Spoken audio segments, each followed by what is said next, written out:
Hello, my name is John Bannon. I'm an attorney and philosopher. In today's video, I'm going to explain how superdeterminism destroys Jean-Jacques Rousseau. This video is what they failed to teach you in college philosophy class about the philosophy of Rousseau. When I talk about superdeterminism, I'm referring to a very specific, unique version of superdeterminism proven by Swedish theoretical physicist Dr. Johan Hansen in 2020. You can find his proof in the peer-reviewed physics journal Physics Essays, volume 33, number 2, June of 2020, beginning on page 216 through page 218. It's entitled Bell's Theorem and Its Tests, Proof that Nature is Superdeterministic, Not Random. Dr. Hansen's version of superdeterminism says that we live in a predetermined static block universe without cause and effect in physics, or without physical causation or probabilistic causation. So I put 5 points on the board, and I'm going to discuss how each of these 5 points of Rousseau's philosophy is disproven by Dr. Hansen's version of superdeterminism. Number 5, knowledge of God is only through conscience.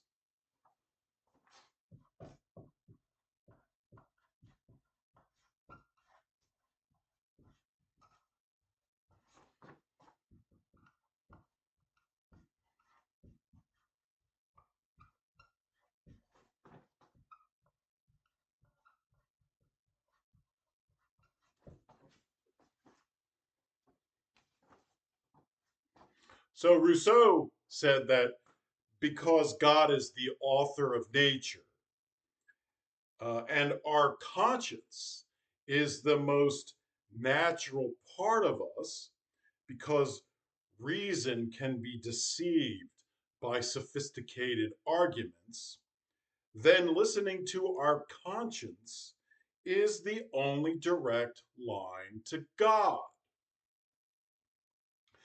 However, under superdeterminism, because the universe is predetermined and the past, present, and future are all equally real and presently existing in our block universe, then all religions and all thoughts about religion are predetermined aspects of the block universe, including Christianity.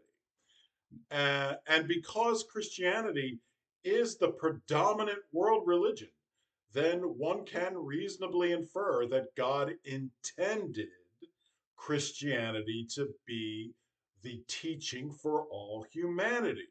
Why else would he make it the predominant teaching on religion across the world? So, because of that, uh, you can reasonably infer that Christian teaching is objective morality and is what God wants us to do.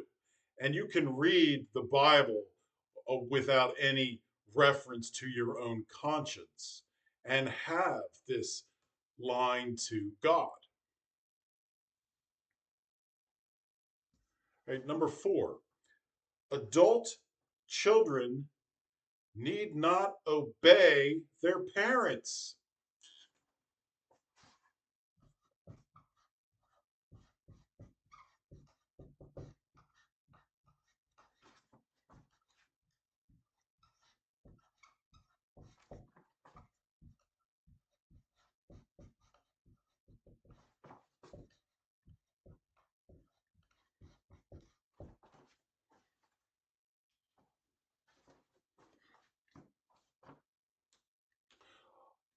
Rousseau considered adult children independent.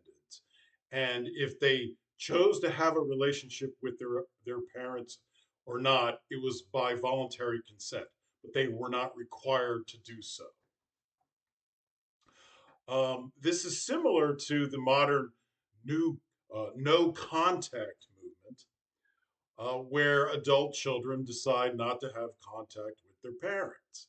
And the theory is that the child did not consent to being born and therefore is the victim and owes nothing to their parents. However, under superdeterminism, this is completely false. Uh, and the reason is that um, the child's birth was predetermined in the block universe, and the parents had no free will to decide otherwise.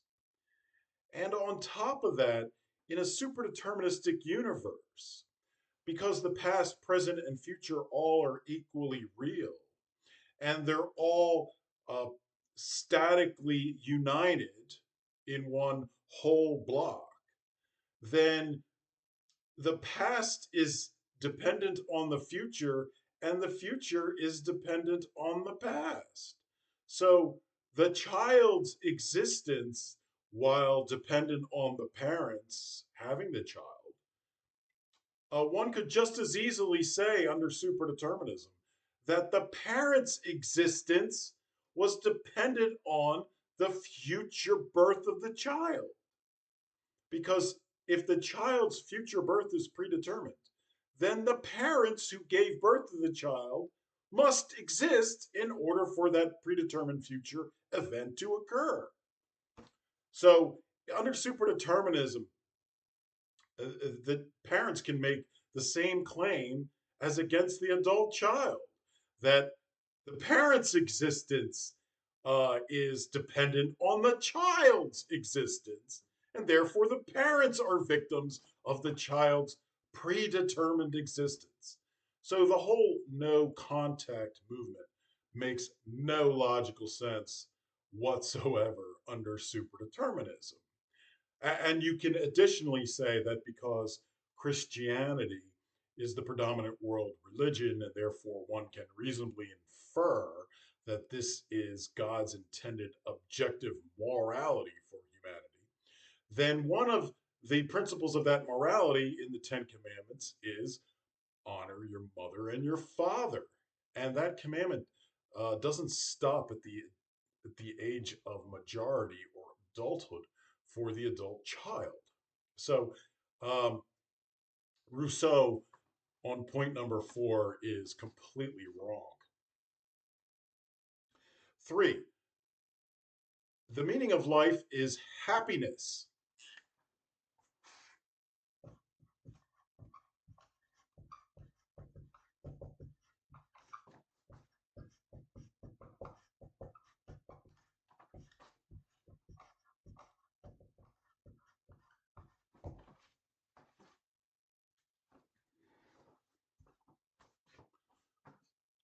Well, under superdeterminism, the universal meaning of life cannot be any potential, such as happiness.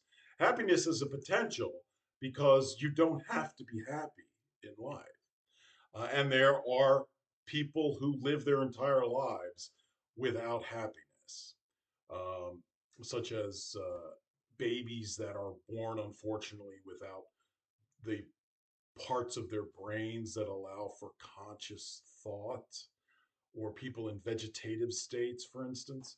So, under superdeterminism, uh, because everybody has a block life, that is, their existence from birth to death continues to exist permanently in the block universe, then their meaning in life has to be in that block life. It can't be anywhere else. The meaning is actually the block life itself, the role that block life plays in God's predetermined plan for the universe and human history. But the point is that potentials can't be universal meanings of life because there are some people's block lives that don't contain that potential. So it makes no sense to tell such a person that their meaning in life is some potential which doesn't actually exist in their particular block life. So a universal meaning of life under superdeterminism has to be something that every block life possesses. So it can't be a potential like happiness. Number two, natural law.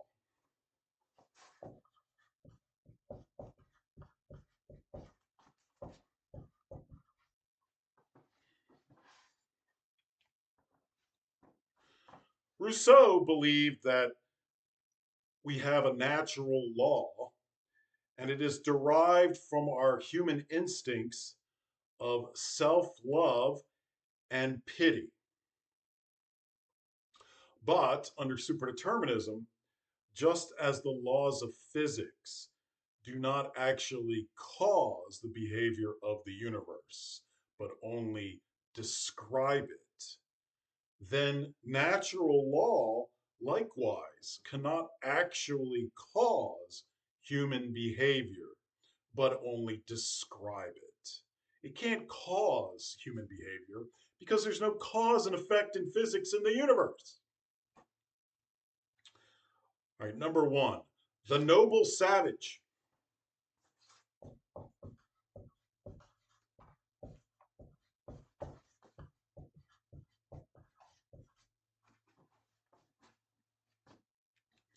Rousseau believed that humans were naturally good, but it was societies that corrupted them.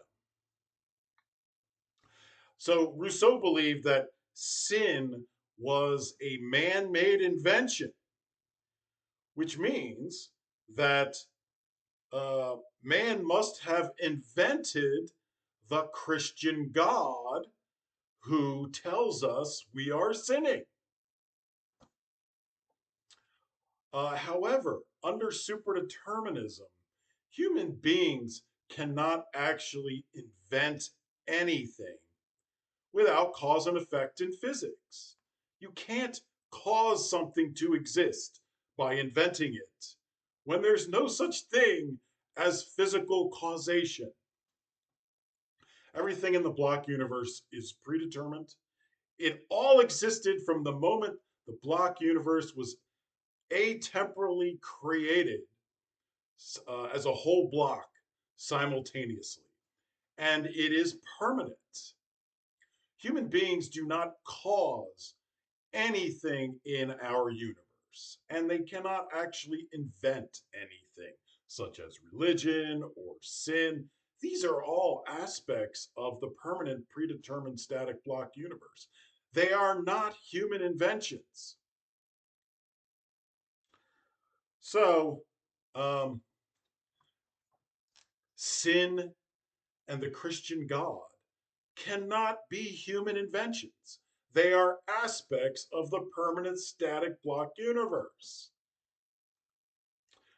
In addition, one cannot divorce the natural state of humans from their subsequent evil acts because both are predetermined aspects of the history of humanity in our block universe. They're both present in the block universe. They both encompass what it means to be a human because they're both part of human history. So you simply can't say, oh, well, humans are naturally good and their evil behavior later on isn't really a reflection of humanity. When that evil behavior is actually a predetermined aspect of the block universe and what it means to be human. So, yes, there's a very good case under superdeterminism to claim that human beings are not naturally good due to the predetermined evil subsequent behavior of human beings that is a permanent aspect of the static block universe. So there is a good grounds for the idea of sin and original sin because there's all this subsequent predetermined human evil behavior that occurs. Okay. Um, I hope you learned something. I'll give you a second to read the board.